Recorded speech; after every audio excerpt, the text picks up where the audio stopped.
Begal dan kejahatan jalanan di Jakarta semakin meresahkan warga. Polda Metro Jaya akhirnya turun tangan dengan membentuk tim pemburu begal yang siap siaga 24 jam.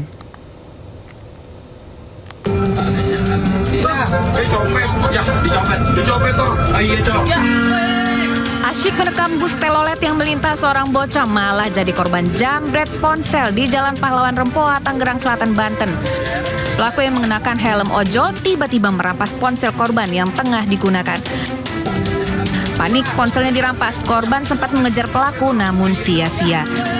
Sementara sejumlah penumpang bus yang melihat kejadian ini hanya bisa berteriak serta menyalakan klakson untuk mengundang perhatian warga. Usai kejadian, bersama orang tuanya korban melapor ke polisi. Ada satu unit handphone merek Oppo, dan di dalam satu handphone ada voucher game sebesar 500.000. Polisi mengingatkan dan meminta orang tua untuk selalu mengawasi anaknya dengan tidak menggunakan ponsel serta menggunakan sepeda listrik di jalan raya. Saat ini polisi juga masih mengejar pelaku. Dari Tangerang Selatan, Banten, Nunung Purnomo, iNews melaporkan. Pemirsa, pembacaan tuntutan terhadap 4 anggota TNI yang terlibat kasus penyiraman air keras terhadap aktivis Kontras Andri Yunus batal dilakukan pada hari ini. Sidang tuntutan yang seharusnya digelar hari ini ditunda karena auditor mengajukan 2 ahli, yakni dokter spesialis bedah plastik dan dokter spesialis mata dari RSCM yang merawat Andri. Dalam sidang akhirnya disepakati ahli dari kubu penasihat hukum akan dihadirkan pada Selasa 2 Juni. Sementara pembacaan tuntutan dijadwalkan pada Rabu 3 Juni nanti.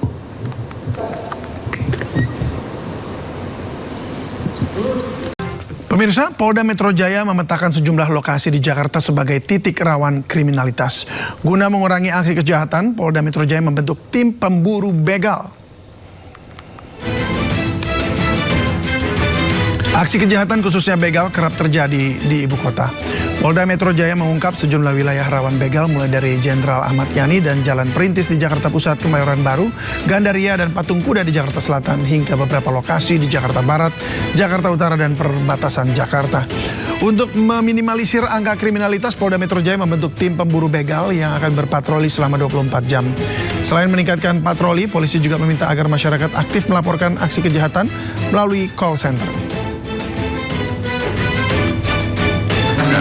Dan kepada jajaran polisian Polda Metro Jaya untuk menindak tegas para pelaku kejahatan yang membahayakan jiwa masyarakat, bahkan membahayakan jiwa petugas kepolisian. Jangan ragu untuk melakukan tindakan tegas dan terukur.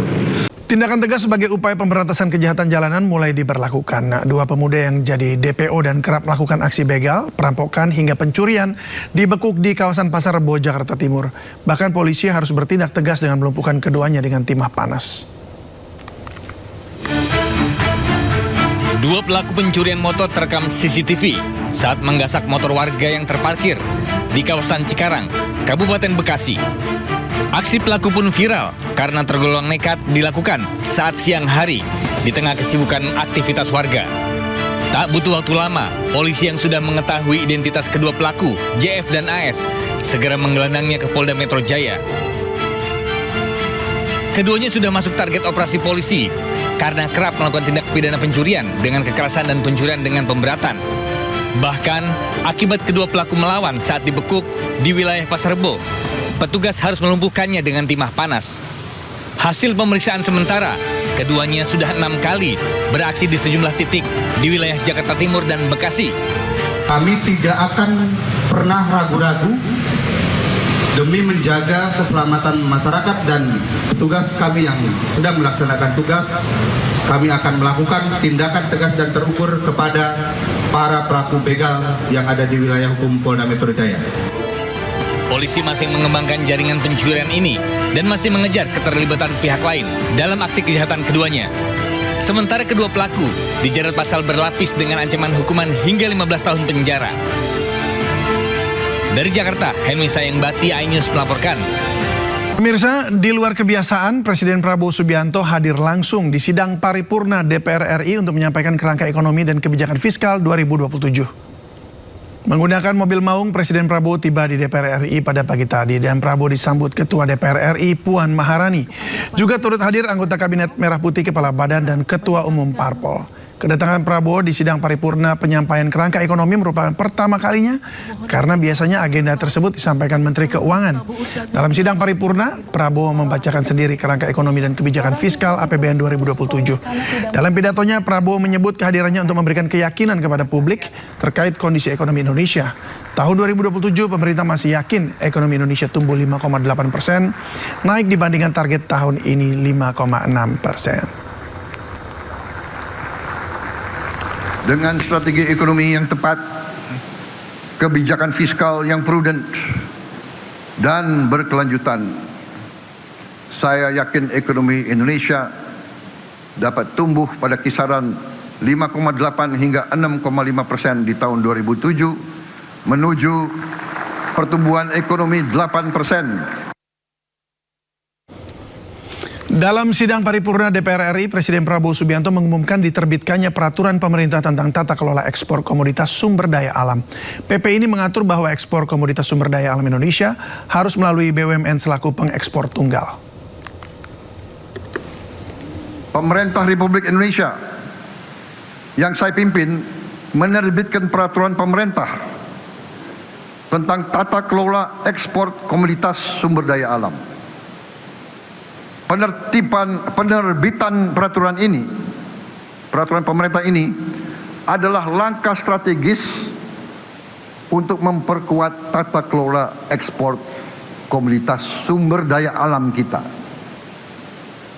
Penjualan semua hasil sumber daya alam kita mulai dengan minyak kelapa sawit, batu bara dan paduan besi, ferroalloys. Kita wajibkan harus dilakukan penjualannya melalui BUMN yang ditunjuk oleh pemerintah Republik Indonesia sebagai pengekspor tunggal. Dalam artian hasil dari setiap penjualan ekspor akan diteruskan oleh BUMN yang ditunjuk oleh pemerintah kepada pelaku usaha pengelola kegiatan tersebut. Ini bisa dikatakan sebagai marketing facility. Tujuan utama kebijakan ini adalah memperkuat pengawasan dan monitoring serta memberantas praktek kurang bayar, under invoicing, praktek pemindahan harga, transfer pricing, dan pelarian devisa hasil ekspor. Saudara-saudara sekalian, kebijakan ini akan optimalkan penerimaan pajak dan penerimaan negara atas pengelolaan dan penjualan sumber daya alam kita. Dengan kebijakan ini, kita berharap bahwa penerimaan kita bisa seperti Meksiko, seperti Filipina, seperti negara-negara tetangga kita. Kita tidak mau penerimaan kita paling rendah karena kita tidak berani mengelola milik kita sendiri. Gak sempat baca? Dengerin aja. Klik icon text to speech, gak pakai ribet di okezone.com.